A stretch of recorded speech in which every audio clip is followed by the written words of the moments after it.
Welcome back to the Oddity Shop podcast, the place where we tell you creepy, odd, weird, strange, and bizarre stories from around the globe. I am your curator, Zach, sitting here with the always pretty in pink Curator Kara. How are you doing today in your nice little pink sweater? I know, I've been obsessed with pink and red together. It's very weird. Ooh. Don't know what happened to me. I don't know either. And you know what? It's a change from the black, but we'll take it. We'll take it. Black is still my favorite. I'm doing great. I'm 3 weeks post-op today. And you look and sound amazing. So good on you. Thanks. I put makeup on just for this. Just for to me. feel alive. To feel alive, I put makeup on. And I don't have my pillow. You're rocking and rolling. Trying to truck along in the world. I still feel like I've been beat up, but I'm good. Well, I need you to get unbeat up because I'm sick of going on adventures that I really want you on. So like me and, as you call them, mom and dad went to the casino this weekend and we all lost a bunch of money. And Pat, shout out to Pat, he came with us too. LB. Also lost money, but that's about it. Oh, then we went on a little like day trip out to Grand Haven to the lighthouse, but it was like negative degrees outside. Yeah, so I saw your pictures. They were very cute though. They were cute, but we did end up going to Odd Side Ales. And I got this. You would actually really like it. It was a nutty porter. Like like peanut buttery?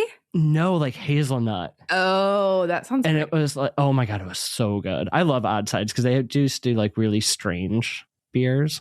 But it's cute too because inside like half of it is the brewery and the bar keeps going around to like it's a giant horseshoe, but the last leg of it turns into a coffee shop. Oh, cute. Yeah. I got something that you would like, and if they had two, I was gonna get you one. It's a pin, and it's Jeff Goldblum with his like young Jeff Goldblum, like Jurassic Park, where he's wearing the black button down and it's like unbuttoned all the way, and is like he's leaning, and it's so cute. It's the cutest little pin, but they only had like one. I got going today. Yes. They only had one, and so I was like, so you bought it for you, of course, of course. It took everything in my power, by the way, not to buy us way overpriced beanies this last weekend too. Do you know what's so weird? I've been searching for a beanie. Well, this is one you couldn't wear everywhere, but it's a statement one. It just says "fuck ice" on it. But they were $35 for a beanie, and I just wait. That's so funny though, because I saw one online and I was like, I really want that. We'll have to find. I'll Polish it. I'll find us a deal. Yeah, we'll just get okay. Perfect. All right.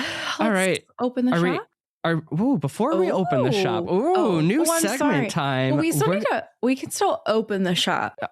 Excuse me. We open the shop with a question. We need to do shop talk before we open the shop with the story. Come on. All right. We're standing outside of the shop talking. Well, no, we're not open the shop. We're inside the shop all the time. We open it for the customers. I'm just kidding. You sat there for a second though. I thought about it. You're like, shit. Because I'm going to punch you. Okay. First part of our shop talk. I've got a review to read for you. Ooh, give it to me. Okay. This one is from A.A. Blair. And it says, if you love true crime, you will love this podcast. Kara and Zach are amazing and intriguing. I'm hooked. Even though we do just touch on true crime. I love it. So thank you. And I know it said A.A. Blair, but that's from a good friend, Alicia. So thanks, Alicia, for the review. Do you know what that means? We just need to do more true crime. We do need to do more true crime. Which means Zach needs to do more true crime. I dip my toes.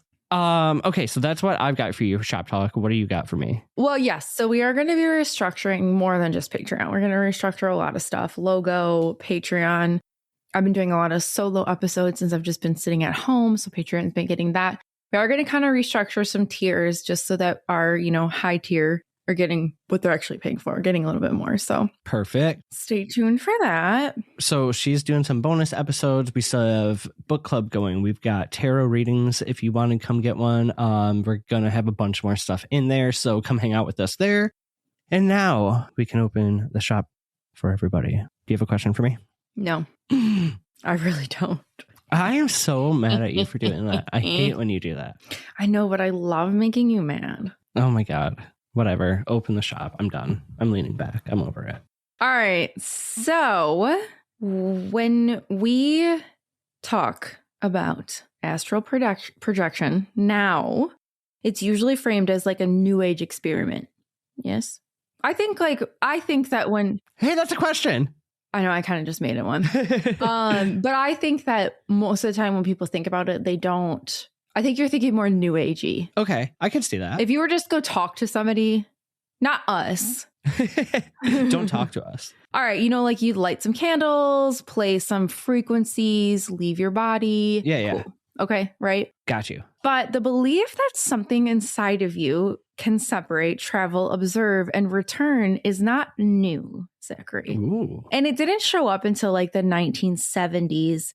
It didn't even start with like occultism. Okay.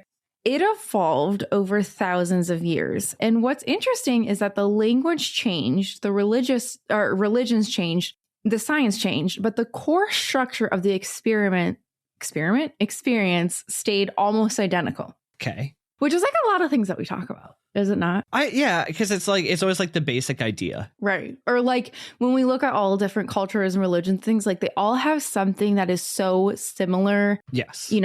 That you're like, it's the same story, just different names. And like, yeah. Okay, so tonight I want to walk through how this idea developed. So not the TikTok version, the historical spine of it. Okay. Because astral projection only makes sense if you understand how humans started separating the soul from the body in the first place. Ooh. So I do have this into different parts. Why does Soulmate Body just get stuck in my head? Do you remember that song? Yeah. Was that Death Cab? Death Cab. Was it? Mm-hmm. I'm like 97% sure. You're probably right, but I'm just trying to like picture it. All right. So we're going to go into part 1. Okay. The soul as a separate thing. Okay. So before you can leave your body, you have to believe there's something in you that isn't your body, which sounds obvious to us now, but most of us grew up. Very philosophical. Well, most of us grew up though with the concept of a soul, but not everybody did. Do you get what I mean? Like, so to you and I, they're like, yeah, that makes sense. There's more to us than just the body because we believe in a soul. Are there people who don't believe in souls? Yes. Oh. Or think like hundreds of years ago, you didn't think of a soul. Like you just. True. Do you know what I mean? Okay. Yeah. That wasn't always philosophically defined. So early humans buried their dead with tools, food, weapons. That tells us they did believe in something like that continued, right? But continuation after death is not the same thing as mobility during life. Say that again. Okay. Continuation after death is not the same thing as mobility during life. But they were almost treating it like it was with the way they were burying with. Right. Okay. But that's why we have to break this down into like different parts to see like where the growth came from. So astral projection depends on a very specific theological shift. Theological. Thank you. The soul is not just a life spark. It is detachable. Okay. So the idea becomes clearer in structured civilizations. So the Mesopotamian belief. You got it. You did. Mesopotamia. I said it the best I could. There was a concept of a ghost or spirit double, but it was usually described as a shadow, like shadowy and powerless. Okay. It's in Egypt, though, that we start seeing complexity. So that kind of brings us to part 2, which is the Egyptian soul system, which we just know I just love. I love. What about Egyptians is it, dude? Like, I feel like I've always the been obsessed with just, like, the worshipping cats. Yeah, like the pyramids, the everything. Like, oh, God, I just love it. All right. So the Egyptians didn't believe in one soul. They believed in multiple spiritual components. Okay. So the most relevant ones here are the Ka, the Ba, and the Ach. Okay. Okay. Ka, Ba, Ach. Got it. So the Ka was your life force. It was created at birth. It looked like you.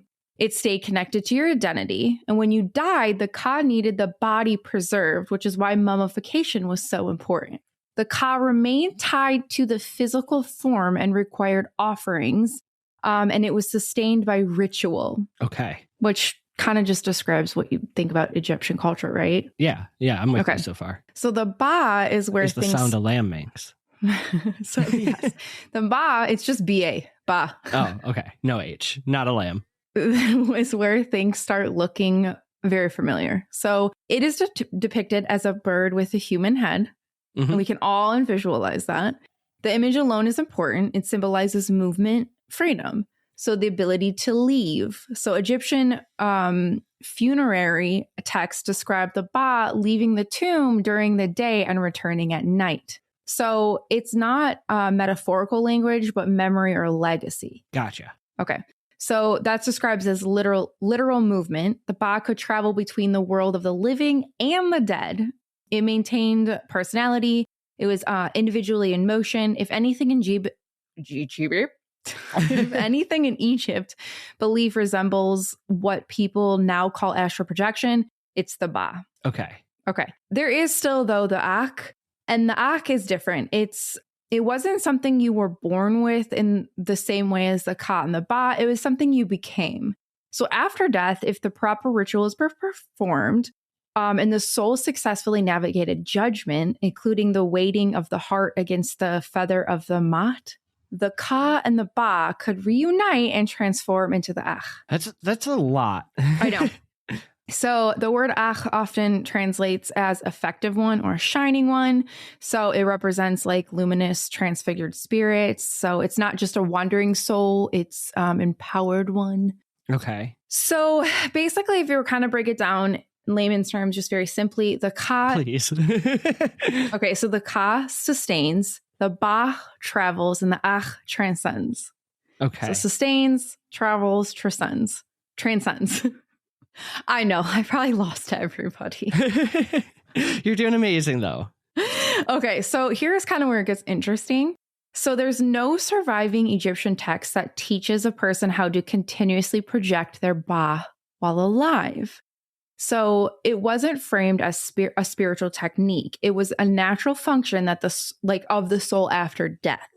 Okay. So what Egypt gives us is the foundation. So the soul has mobility, the soul has layers, and the soul can transform, but it wasn't yet a practice.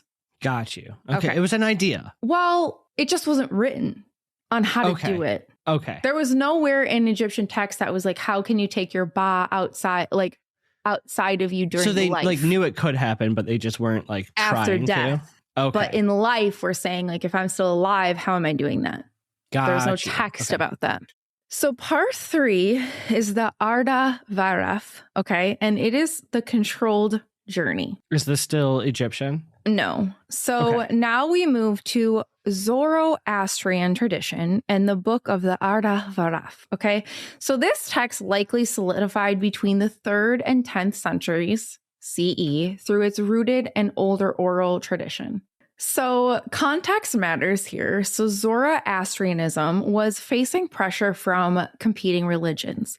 The text functions as a doctrinal reassurance. So Arda Varaf is selected as the most righteous man to confirm the truth of the faith. Okay. So he drinks a sacred mixture, wine combined with what was likely a psychotative preparation. Okay. A what preparation? Psychotative preparation. Okay. So probably like acid. Fair. Okay. So he enters a sleep-like state for 7 days.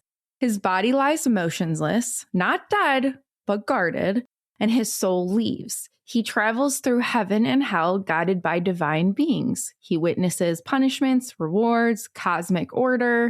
Then he returns and reports everything. This is different from Egypt, right? So it's induced, it's intentional, and it is supervised. And it happens while he's biologically alive. This sounds like a drug trip. Right. You have a sitter. I know. So this is, right, it's probably shrooms. This is one of the earliest structured accounts of what we would now call an out-of-body journey. So it's not random, it's not accidental, authorized. So there's kind of this major development because now we have soul separation, altered state, travel, return, and a testimony. So the structure is going to repeat over and over in history, though. Okay. Gotcha. So this brings us to part 4. Already. There's a lot I'm trying Wait, what was part 2? That one was Egypt. There's a part 1? Part 1 was the soul as a separate. Oh, yes. Okay. Now let me get back to part 4. Okay, part 4. Gracious. Okay. So this is Greek philosophy and the layered reality. Okay. So the Greeks further abstract the idea of soul separation. Okay. So Plato describes the soul as pre-existing the body and surviving. Okay. Mm-hmm. In the Republic, he tells the myth of the a soldier who dies, travels to the afterlife, and then returns to tell what he saw. So the story kind of echoes the Art of Varaf, but Plato is less focused on literal technique and more on the philosophical proof. Okay. So then we move to Neoplatonism. Neoplatonism. Goodness gracious, Kara. Spell that one. Neoplatonism.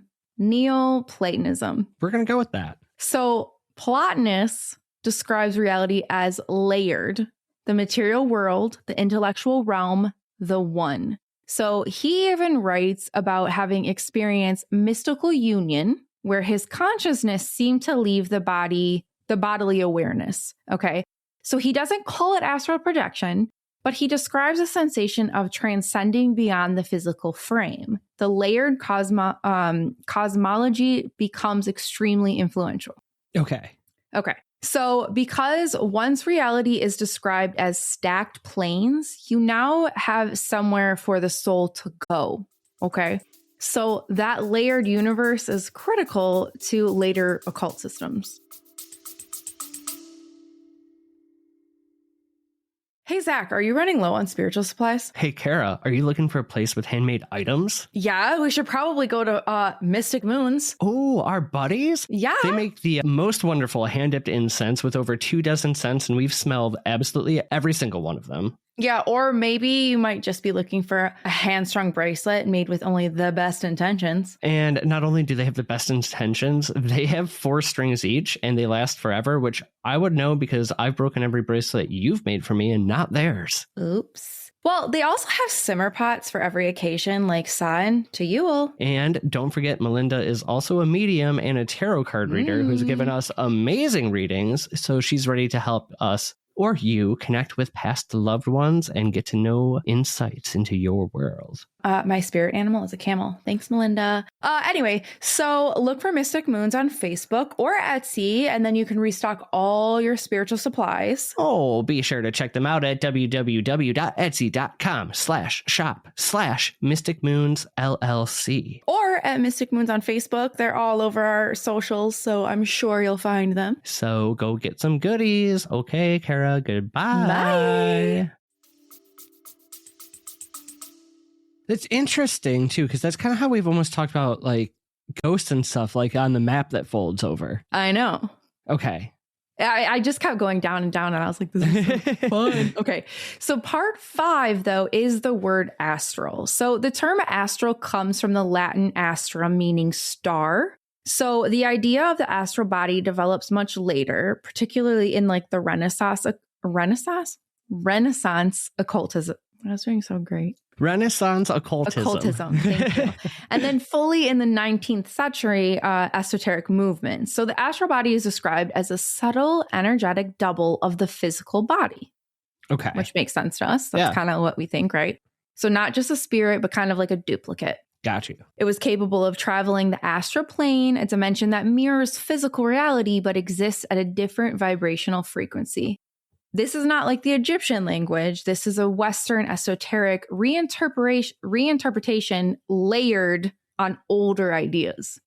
So this is why it's kind of in parts. Building off of each other. Because you're taking each part and you're kind of like, okay. Yeah. So part 6 is Helena Blavatsky. Okay. And so this is where we enter the 1800s. And Helena finds the Theosophical Society in 1875. I'm sorry, she found it. She didn't find it. And she combines Hindu. I'm getting all. You're doing great. You're doing great. She combines Hindu metaphysics, Buddhist cosmology, Western occultism, and spiritualism into a structured system. Okay. So she explicitly outlines multiple bodies. Okay. So physical, astral, mental, and spiritual, which totally makes sense to me. Absolutely. She claims advanced practitioners can concisely project their astral body to distant locations. Okay.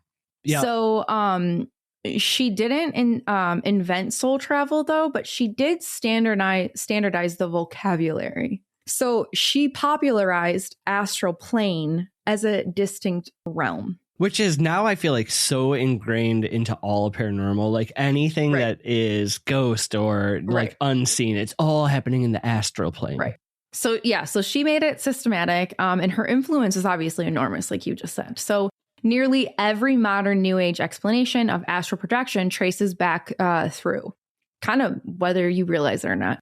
Okay, so this is when astral projection becomes a technique rather than just a theology. Okay, so then this brings us to part 7, which is Robert Monroe and his accidental modernization. Robert Monroe's experience began in 1958. So he's not a mystic. He's a radio executive researching learning during sleep. Researching learning during sleep. Yes. So he starts experiencing intense vibrations before sleep. Okay. So he describes a roaring sound and buzzing and then pressure. He then feels himself separate. He floats above his body and he travels to other rooms. He claims to visit distant locations. He thinks he's dying at first, okay? So doctors find nothing wrong with him. And eventually he decides to explore it intentionally. Okay. Why not? This shit's happening to me every night when I sleep. Let's just try it. So he identifies what he calls the vibrational state, okay? So as the key precursor to the separation. So right before the separation, he's kind of like feeling that state. So he writes Journeys Out of the Body in 1971. Which makes Monroe different is that he attempts replication. Okay. So this started happening to him like accidentally. And then he's just like, okay, I'm going to run with it. Yeah. Okay. So he then founds the Monroe Institute. Okay. So they develop HemiSync. So it's oh my God, binaural beat. Thank you. Binaural beat. Yes. Audio designed to synchronize brain hemispheres and include alter states. Okay. How much are we talking about binaural beats before I can put a story in? Oh, go for it. We used to try this in college all the time to like, because you can like sort of hallucinate and sort of have these out of body experiences. And I remember like there was like a red flashing light and we had like ping pong balls that were like cut in half that you put on your eye to like block out the light and try it. It induces some pretty strange feelings. I bet. Okay. So participants... Too much time on our hands. Right. Participants reported similar separation sensations. So now we have something new. So technology assisting mystical experimences. But at the same time, neuroscience advances. Okay. So researchers discover that stimulating the temporal junction in the brain can artificially produce the sensation of leaving the body. So electrical stimulation. Girl, get it together. Carrie is out to play today. Is it Carrie? Carrie. So basically, no mysticism required. So that's it's a massive like complication, right? So because if you can induce it physically, what does that mean? Is this experience spiritual or neurological? Or both? It's kind of the question. I know. I almost want to lean to... I don't know. That gets into so much more of like what is the soul, but I know. I could have kept going. I'm sorry. So this I want to answer it, but I don't. So this kind of just, I don't have much more, but this does bring us kind of to like the part 8, which is just modern cases and the pattern. So we've talked about near-death experiences, and they often include floating above the body, observing medical procedures, moving through tunnels, encountering beings, being told to return back to their body. So the structure is shockingly consistent across cultures, right? So interpretations, though, differ. So Hindus see messengers as Yama. What do you mean messengers? Like they see messengers. Like when they're astral projecting? Yeah. Okay. So there's just like different experiences. So there's like the altered state, the separation, travel, return, there's just so much to it, right? So a lot of it still mirrors the art of Varaf, right? And also mirrors Monroe's experiences. But the repetition is what keeps the topic alive because either humans across time independently imagine the same thing, which we've talked about this with so many other things like Hatman. Right. Or there is a shared neurological mechanism that activates under stress, trauma, and altered states. And that mechanism has always been interrupted through cultural language, has been interpreted through cultural language. Okay. So I don't really know, but this kind of brings me to just kind of closing. But astral projection didn't really appear out of nowhere. So it evolved. So Egypt gave us soul movement. Persia gave us the induced travel. Greece gave it layered reality. Occultism gave it vocabulary. Monroe gave it experimentation. And neuroscience gave it challenge. And here we are still asking the same question. When people say they left their body, did they actually leave their body? Or did the brain momentarily detach from its sense of self? The structure of the experience hasn't changed in thousands of years. Only the explanation has. So you have full floor, full stage. Perfect. Because I have a lot to say on this one. This is one of like my special interests. I tried to do as much as I possibly can condense so that we could discuss. Okay. I went through like a phase where I was attempting to do this.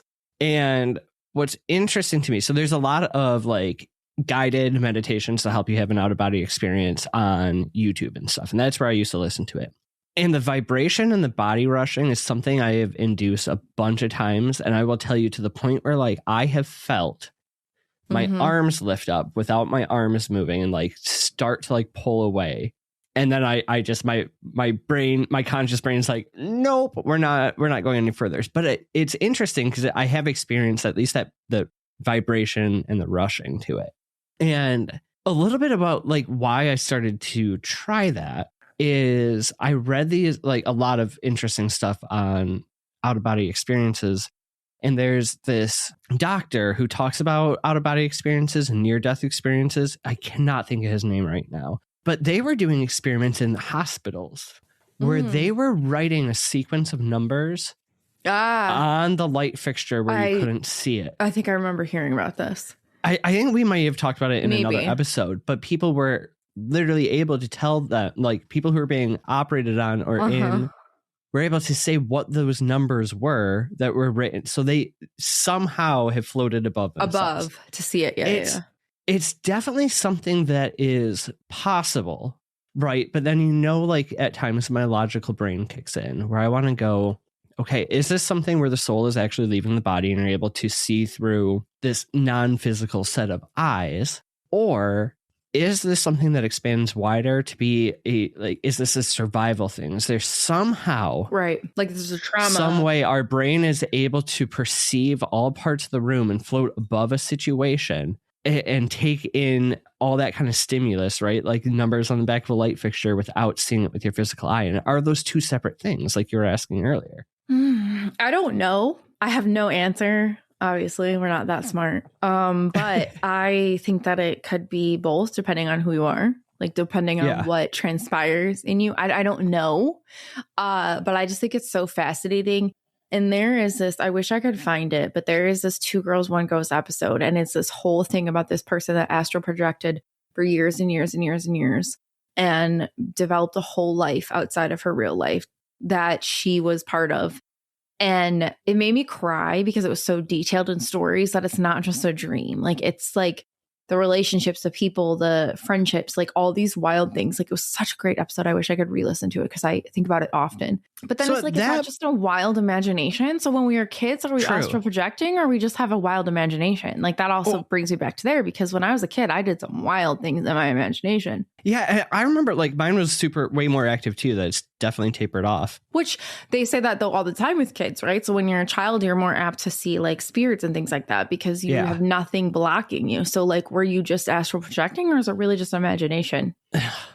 It's hard to tell. When you're dreaming, do you think you're actually dreaming and you're in a dream state? And I know that's completely separate, but like, could that also be I don't think so. I don't think it's completely separate.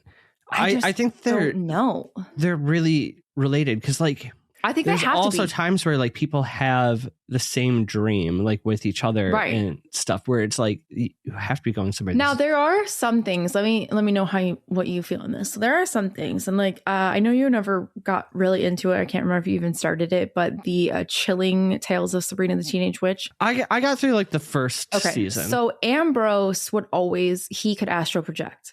But it was always one of these things where it was very dangerous and you could only do it for like a certain amount of time. And when I think they were crows or no, they're finches, like I can't remember what kind of bird, they would come.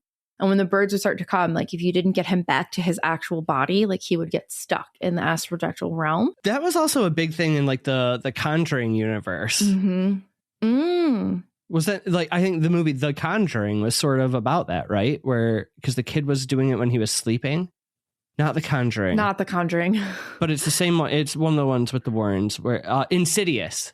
Oh, I don't think I watched that. Okay. But anyway, so then it's like, then I think about it because like I would love to sit and try, but then I'm scared. Am I going to get stuck? See, I think that's more like pop culture. It could be. Like the entertainment like side of it. Yeah, the like, entertainment. But it's still like one of those things to think about. Like, do you think you get stuck? I don't know. I'd hope not. I feel like more people would get stuck if that was the case. Yeah, but how do we know that they didn't? Because they're like living and breathing and going on with their daily life. I don't know. This is their astral projected realm. Yeah, that's what I was going to say too. It almost gets into like dimensional theory a little bit. 100%. We have to stop. We have to stop ourselves. I know. Because it could be so many different things, but like the psychology part of me wants to say that it's probably something less spiritual and more physical, and somehow you're like, don't know. We need to try to do it. Well, Redditors, Patreon oddballs, I have a great Reddit story for you. Okay. So if you want to head on over there, and it is somebody that I did DM, and I just was like, hey, because it felt, even though it was on Reddit, I was like, how do I share this? Right. Because it was basically like her manual. Okay. How she discovered it and how she does it. So if you're interested, head on over to Patreon, become a member, one of our little oddballs if you're not, and you can hear. Perfect. And then Zachary and I are going to start astral projecting. We'll let you know how it goes. We'll see you in your dreams. We're going to take that whole like parasocial relationship to an entirely new level. Could you imagine we would never have to leave the couch? I mean, I already try not to leave my house as much as possible. That's what I'm saying. Amazing. You could just astral project anywhere you want to be. I'm down for it. All right, oddballs. All right. Do you know great what job. We've not been doing lately? And I realized I don't think we've been asking for emojis. We've been hit or miss. We did on a couple. We haven't on a few others. So what's the emoji for this one? I think maybe just like a star, right? I don't know. Is there like star for the astral plane? Or like maybe like a shooting star, something like spacey. That. Yeah, something spicy. All right, perfect. That's really all I have for you guys. With that, good job. We still need write-ins. We still need call-ins for another paranormal postcard. And other than that, I don't have a whole lot. Kara, what do we need to do before we close the shop up? I mean, really, all I need for you to do is creep it real, my little oddballs. Goodbye. Bye.